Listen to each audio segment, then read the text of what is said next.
Que bom ter você participando do curso Dons Espirituais aqui no Instituto Bíblico Online da BBN Internacional. O conteúdo deste curso provém de uma série de palestras realizadas pelo Dr. Charles Ryrie em uma conferência no Brasil. Eu espero que você possa tirar o maior proveito deste curso Dons Espirituais. Que Deus o abençoe ricamente através dessa lição. Bem, agora vamos começar a discutir o dom de línguas. Teria sido muito mais fácil para mim e muito mais cômodo ter omitido isso nesse nosso tempo juntos. Porque uma coisa é absolutamente certa: eu não posso agradar ou satisfazer a todo mundo. Mas, sem dúvidas, o dom de línguas é um dos dons genuínos do Espírito e é um assunto de muita discussão na nossa vida contemporânea na igreja. Eu não quero ser muito argumentador em nossa discussão, em nosso debate sobre o assunto. Tenho amigos que estão envolvidos no movimento de línguas. E logo vocês vão descobrir que eu não concordo com o que eles estão fazendo, mas eu não sou um estranho para aquilo que está acontecendo neste movimento. Mas, mesmo com todos os problemas e riscos envolvidos, acho que vale a pena nós tratarmos desse assunto. E quando tudo tiver sido dito, se nós ainda não concordarmos, nós concordaremos em discordar. Por outro lado, para ser bem honesto com vocês, eu realmente espero convencê-los através do uso das Escrituras a respeito da exatidão dessa posição com respeito ao dom de línguas. Uma coisa é certa, eu quero deixar bem claro e afirmar claramente que existe essa tal coisa chamada dom de línguas nas Escrituras. Se ele está sendo concedido ainda hoje, ou se está sendo utilizado ainda hoje, é parte dessa nossa discussão sobre o assunto. Devemos nos lembrar que, mesmo que um dom tenha sido dado uma única vez para um único indivíduo na história da igreja, ele ainda assim foi concedido à igreja como um todo. Se você entendeu o dom de apostolado no sentido mais restrito da palavra, como eu mencionei antes, então temos que dizer que esse dom foi concedido a muito poucas pessoas. E, no entanto, ele foi dado através dessas muito poucas pessoas para toda a igreja. Ainda hoje, no século XXI, nós tiramos vantagem desse dom de apóstolos que foi concedido àqueles poucos indivíduos no primeiro século. Lembre-se de Efésios capítulo 2, versículo 20. A igreja está edificada sobre o fundamento dos apóstolos e profetas. Vamos então formular da seguinte maneira: Deus não precisa conceder todos os dons a todas as gerações da igreja, para com isso beneficiar toda a igreja através do uso destes dons. Uma coisa é certa, as Escrituras afirmam que há um genuíno e escriturístico dom de línguas. Sempre associado a ele há o dom genuíno e escriturístico de interpretação de línguas. E pode ser que eu não me lembre ou não mencione isso, mas quando eu disser dom de línguas, você deve sempre associar em sua mente, juntamente com isso, a interpretação de línguas. Não há como questionar também que, hoje em dia, pessoas estão tendo experiências genuínas, às quais elas atribuem o nome de falar em línguas. Toda a experiência pela qual eu passo é genuína, não é uma falsificação. Se eu tiver um sonho, é um sonho genuíno. Tudo aquilo que eu experimento é genuíno para mim. Nós não podemos negar a essas pessoas o direito de chamar de genuína sua experiência pessoal com línguas.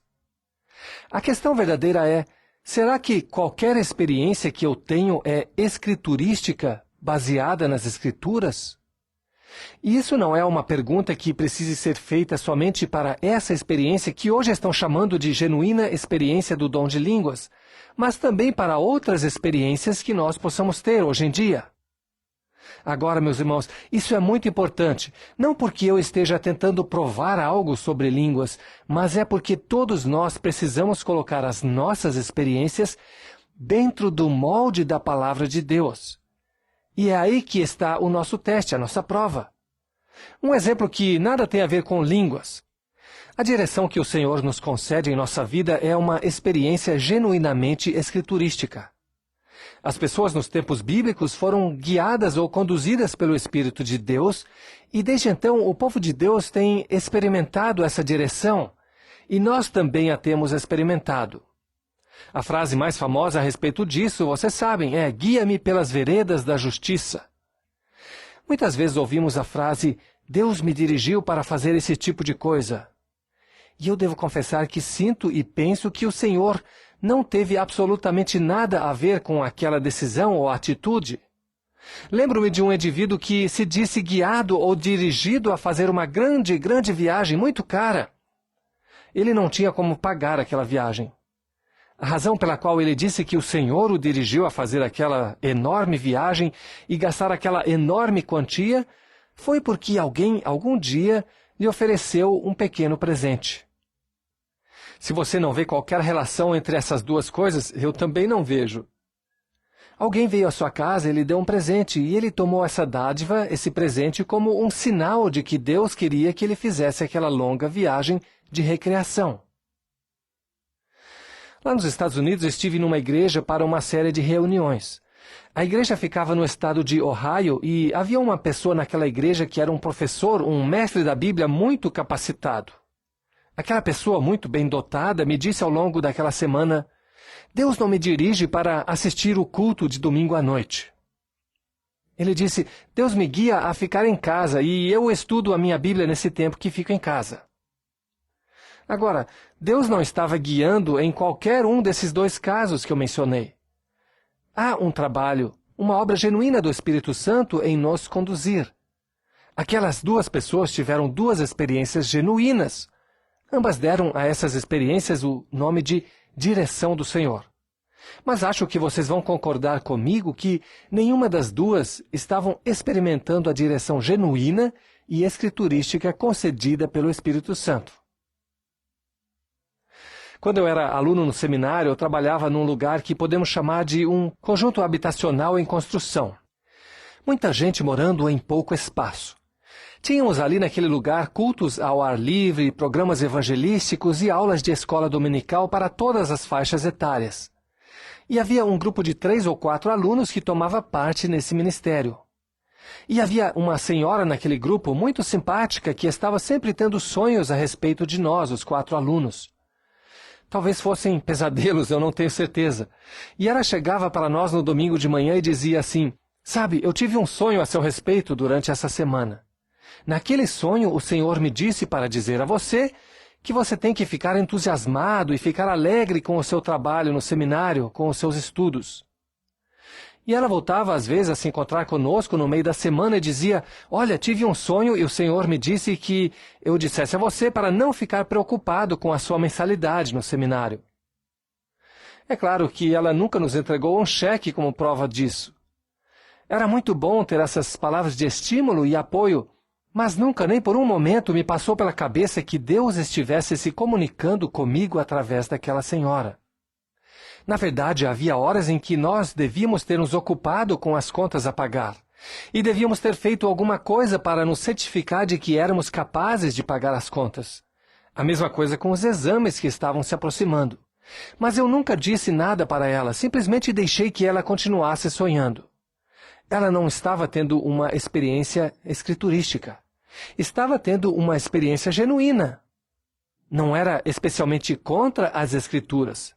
Nunca nos disse que fizéssemos qualquer coisa moralmente má. Aquela outra pessoa que estava tendo revelações ou a direção de Deus para não ir à igreja, estava tendo uma experiência que era contrária às Escrituras. Mas a verdade é que sempre deveríamos estar comparando as nossas experiências com o padrão que é a palavra escrita de Deus. E a mesma coisa se aplica àquilo que as pessoas estão chamando de experiências com o dom de línguas hoje em dia.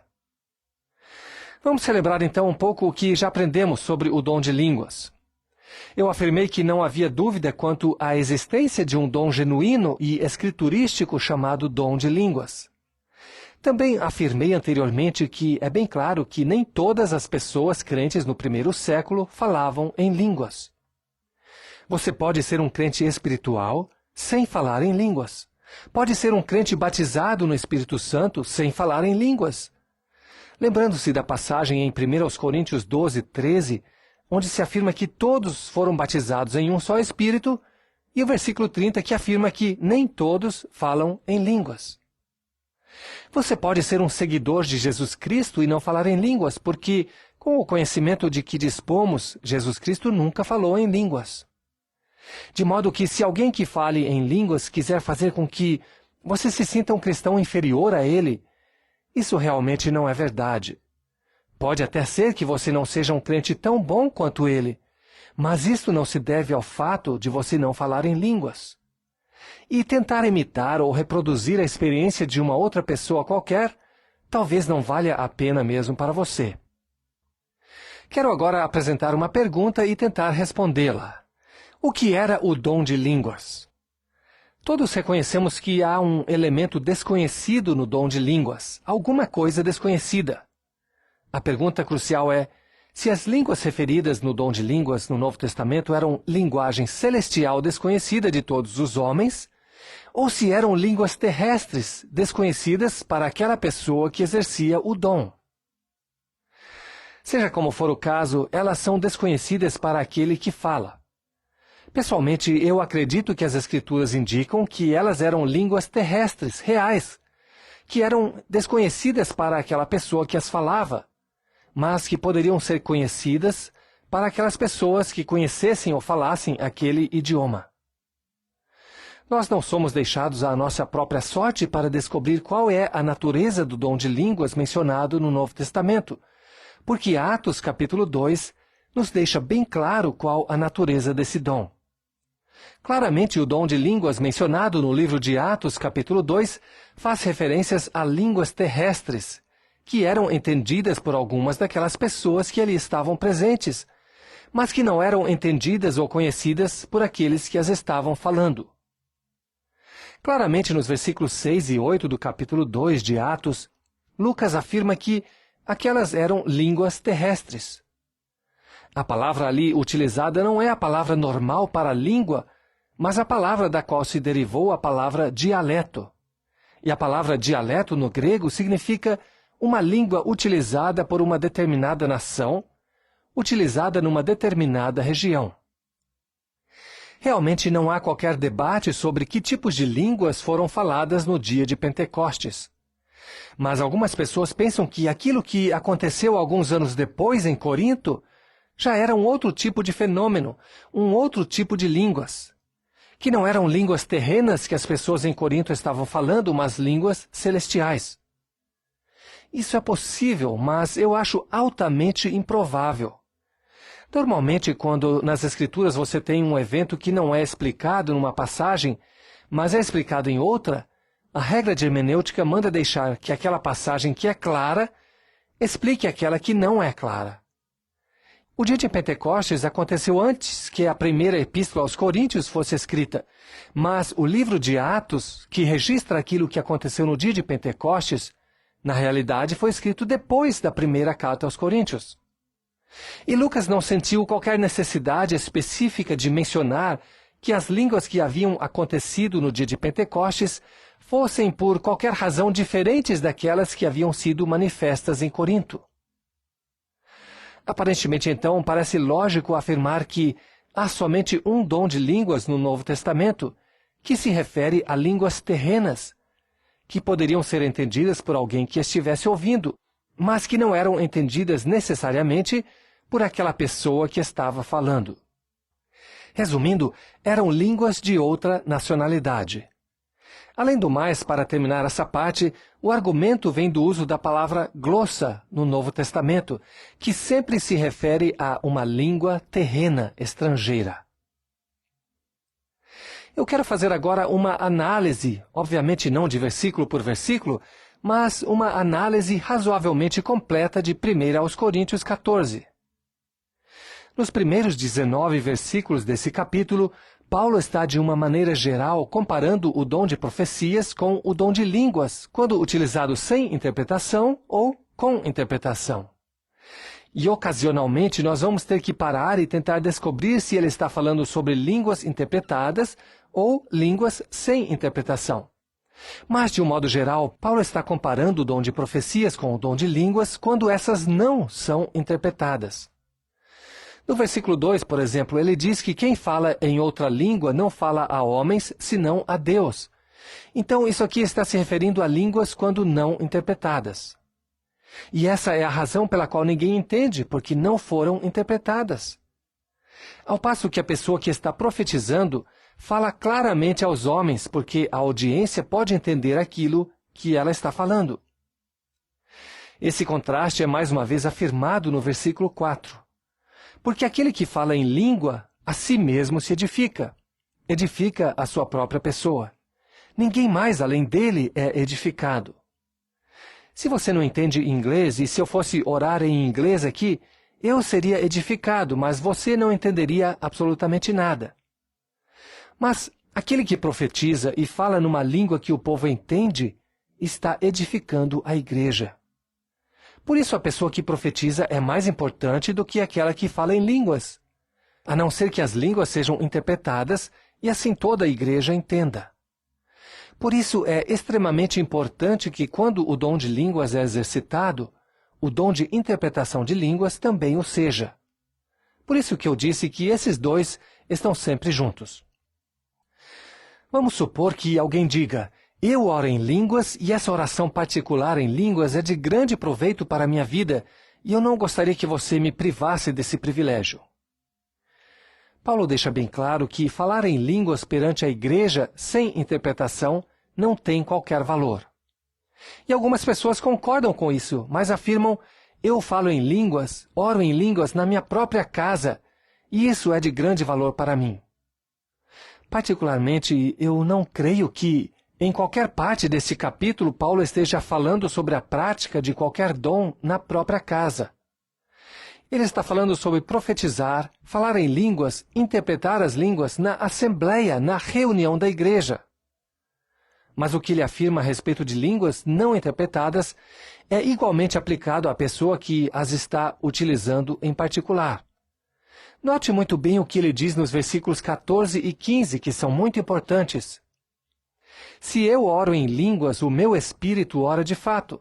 Há realmente oração genuína e escriturística real. Mas a minha mente fica infrutífera. Meus amigos, essa é uma afirmação estonteante e muito, muito importante. Você deveria sublinhar ou colocar uma marca aí junto a esse versículo. Para aquela pessoa, especialmente a que diz: eu oro em línguas e isso significa muito para mim, Paulo diz que isso é oração infrutífera. Eu fiquei pensando muito sobre esse aspecto e quero compartilhar com vocês esse pensamento. Se eu oro em línguas e tenho uma experiência genuína com essa oração, Deus entende o que eu estou dizendo, mas eu não entendo. Eu não faço a menor ideia do que esteja dizendo. E vamos supor que Deus resolva responder essa minha oração. Eu nem teria meios de saber que foi uma resposta de Deus, porque eu não sei qual foi a minha oração. Deus poderia jogar a resposta em cima da minha cabeça e eu não iria saber que era a resposta de Deus, porque eu não sabia qual foi a minha oração. E é por isso que eu acho que a oração em línguas é infrutífera. Agora, se você quer orar em línguas particularmente, eu não posso impedir que você o faça. Mas com base na autoridade desse versículo, eu posso dizer que é uma atividade infrutífera a que você está se dedicando. Não importa quão bem você se sinta, não é um bom uso do seu tempo. Se você quer realmente remir o seu tempo, ore numa língua que tanto Deus quanto você entenda. E quando a resposta vier, você a reconhecerá como resposta, porque sabe qual foi o conteúdo da sua oração. E se isso é verdade, Paulo pergunta: o que é que eu vou fazer então? Paulo afirma: orarei com o espírito, mas também orarei com a mente. E a única maneira de fazer isso é orar numa língua que a sua mente entenda. A mesma coisa ele afirma a respeito do cântico. Se você vai cantar, cante numa língua em que as outras pessoas entendam, para que suas mentes estejam também envolvidas no processo de cântico e adoração, e possam entender o que está cantando. Você já ouviu alguma vez ópera no rádio? Uma ópera, por exemplo, em alemão. Se você não sabe uma só palavra em alemão, você pode apreciar a música, mas não tem a mínima ideia sobre o enredo daquela história. Na verdade, boa parte das óperas clássicas tem enredos terríveis que você nem teria interesse em conhecer, e se soubesse o que está sendo cantado ali, iria desligar o rádio. Você pode até gostar do que está ouvindo, mas não há qualquer envolvimento de sua mente naquilo que está sendo ouvido. E, como consequência, é algo que não é proveitoso. Oração em línguas e o falar em línguas durante uma oração é igualmente uma experiência infrutífera. Se você tem um tempo limitado para oração, por favor, use-o da melhor maneira possível, orando numa língua que tanto Deus quanto você entendam.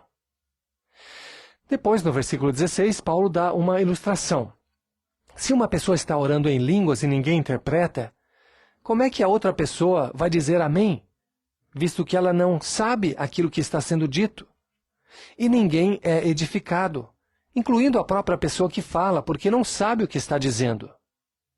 Línguas devem ser interpretadas para ter qualquer valor ou uso na igreja. A profecia não precisa de interpretação, porque é dada diretamente por Deus, através daquele que está falando para o povo, que está ouvindo na língua que todos entendem. Agora, por favor, prestem bastante atenção. Deus quer comunicar uma mensagem às pessoas. Esse capítulo diz que há duas maneiras pelas quais ele fez isso. Uma é muito direta, Deus através do profeta e de sua linguagem, diretamente para o povo, na linguagem do povo. E a outra é indireta, Deus através de alguém que está falando em língua, através de um intérprete para o povo. Agora, por que é que Deus usou esse método menos direto, afinal de contas? Por que não cortar ou eliminar esse obstáculo de línguas e interpretação? Por que não fazer direto? Não há dúvida quanto ao fato de que ambos comunicam a verdade divina. Mas é que línguas e interpretação tinham um outro propósito, além de comunicar a verdade divina. Línguas interpretadas revelam a verdade, mas línguas também possuem dois outros propósitos. Um deles é atestar ou dar verificação à verdade da mensagem cristã. Coloque-se de volta lá no primeiro século. Transforme-se num judeu no primeiro século e você, em toda a sua ascendência, vem sendo criado no judaísmo e vem recebendo aquele ensinamento que é verdadeiro, que o judaísmo é a única religião verdadeira dada por Deus em todo o mundo. Verdade! Gerações e gerações dizem que isso é verdade. De repente, um compatriota seu, judeu, chega até você e diz: o judaísmo já não é mais a verdadeira e única religião. O nosso Deus, Jeová, o Deus de Israel, substituiu o judaísmo pelo cristianismo. Você já pensou como deve ter sido difícil para certos judeus acreditarem nisso? Como você se sentiria se alguém chegasse para você hoje, depois de tantos e tantos séculos, e dissesse: olha, o cristianismo já foi abolido. Deus não está mais usando o cristianismo. Ele agora colocou em lugar do cristianismo a ciência cristã ou o mormonismo. Você não iria acreditar nisso, iria? E você talvez iria perguntar: bom, se isso é verdade, então prove para mim e mostre. Um dos propósitos do dom de línguas era mostrar de maneira miraculosa que Deus tinha substituído o judaísmo pelo cristianismo. E é isso, eu penso, que Paulo está dizendo no versículo 22. Neste caso, as línguas não constituem um sinal para os crentes, mas para os incrédulos, para atestar a verdade da fé cristã. As línguas já tinham cumprido um propósito na vida dos crentes, que era o de revelar verdade divina, desde que fossem interpretadas. Mas no que diz respeito a descrentes, ela servia como um sinal comprobatório da realidade da fé cristã. O terceiro propósito para o dom de línguas era servir como um sinal de julgamento sobre aqueles que rejeitavam a mensagem cristã. O apóstolo Paulo nos apresenta isso no versículo 21, e isso é uma citação de Isaías, capítulo 28. É uma profecia do juízo que haveria de vir sobre a nação incrédula de Israel pela mão dos assírios.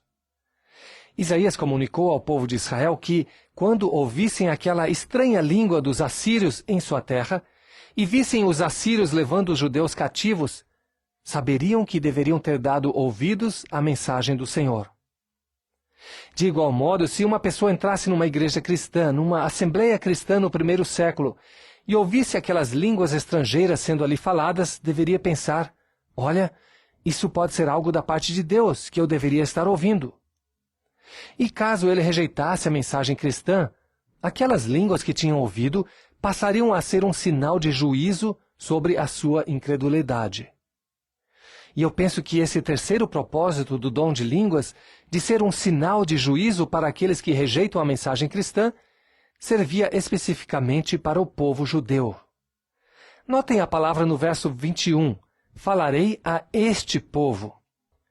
Notem bem que no contexto da profecia de Isaías, o profeta estava se referindo a uma língua terrena que era conhecida pelos assírios, mas era desconhecida dos judeus. Não era uma língua celestial. E isso é um argumento a mais em favor da sugestão que fizemos aqui, de que no dia de Pentecostes, no Novo Testamento, o dom de línguas se refere a línguas terrenas. Paulo passa então a prescrever certos regulamentos para a utilização do dom de línguas na igreja. E qualquer pessoa que acredita que esse dom genuíno, escriturístico de línguas esteja ainda sendo concedido hoje, deve praticá-lo conforme os regulamentos que Paulo estabeleceu aqui. No máximo, numa reunião qualquer da igreja, deveria haver 2 ou 3 pessoas que utilizassem esse dom. Em segundo lugar, Paulo afirma que isso deveria ser feito por uma pessoa de cada vez. E se por acaso você assistir a uma reunião em que línguas estão sendo utilizadas e todo mundo está falando ao mesmo tempo, você está diante de um fenômeno que é contrário às Escrituras. Não há qualquer dúvida ou questão quanto à interpretação do versículo 17, um de cada vez. Paulo afirma ainda que essas 2 ou 3 pessoas que falassem uma de cada vez deveriam ter suas mensagens interpretadas. E Paulo afirma que se não houver intérprete, a pessoa que fala em línguas tem que ficar calada na igreja. Eu tenho uma sugestão muito simples para funcionar como teste. Vocês podem aplicar para verificar a validade daquilo que é chamado hoje de dom de línguas. Descubra alguém que reivindique ter o dom de línguas. Descubra também 3 pessoas que afirmam possuir o dom de interpretação de línguas. Peça àquela pessoa que tem o dom de línguas para trazer uma mensagem naquela língua. Depois peça àquelas 3 pessoas que reivindicam ter o dom de interpretação que escrevam a tradução daquela mensagem separadamente. E aí você pode comparar. Se não houver interpretação, não deve haver glossolalia, falar em línguas.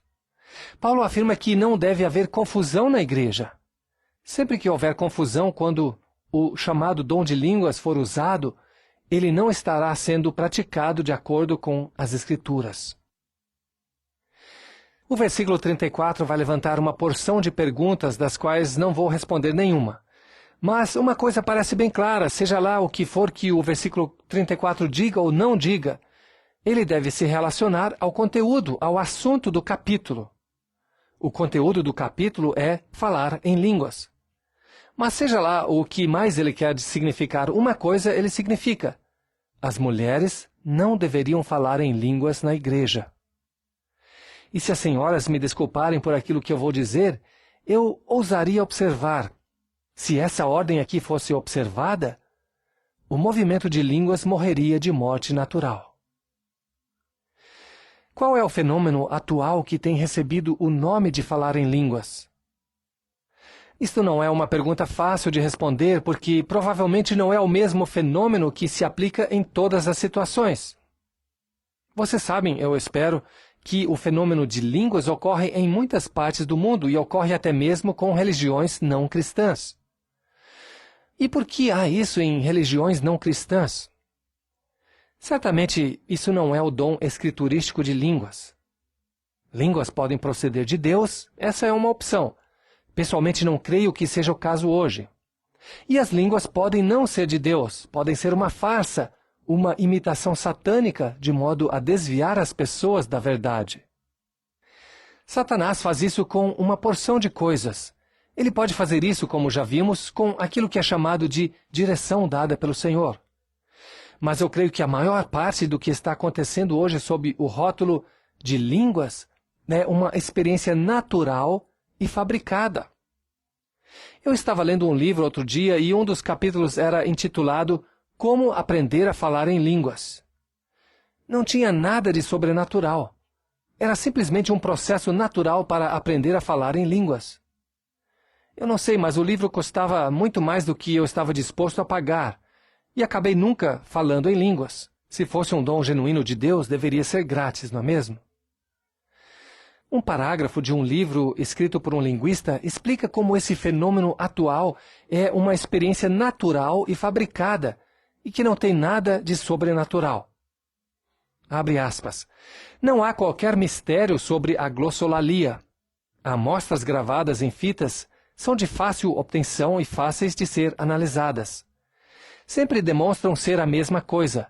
Série de sílabas compostas de sons tirados daqueles que a pessoa que fala conhece, ajuntados mais ou menos ao acaso, mas que apesar disso emergem como semelhantes a palavras e semelhantes a sentenças, por causa do ritmo e da melodia realista que é semelhante a uma língua.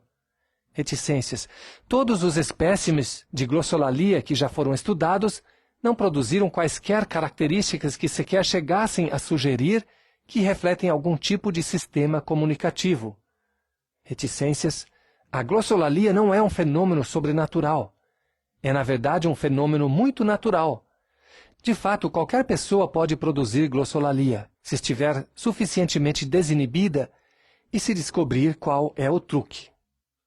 Nada acontece com suas cordas vocais. A fala não se origina nas cordas vocais como as pessoas imaginam, mas sim no cérebro. É de lá que partem as instruções para os órgãos vocais. Fecha aspas. A citação é de Williams J. Samarian, Línguas de Homens e de Anjos, páginas 227 a 228. Há hoje uma pressão muito grande para que os crentes experimentem esse fenômeno. Deixe-me indicar para vocês uma ou duas maneiras de aliviar essa pressão. No versículo 28 do capítulo 12 de 1 aos Coríntios, Paulo alista uma série de dons em ordem de importância.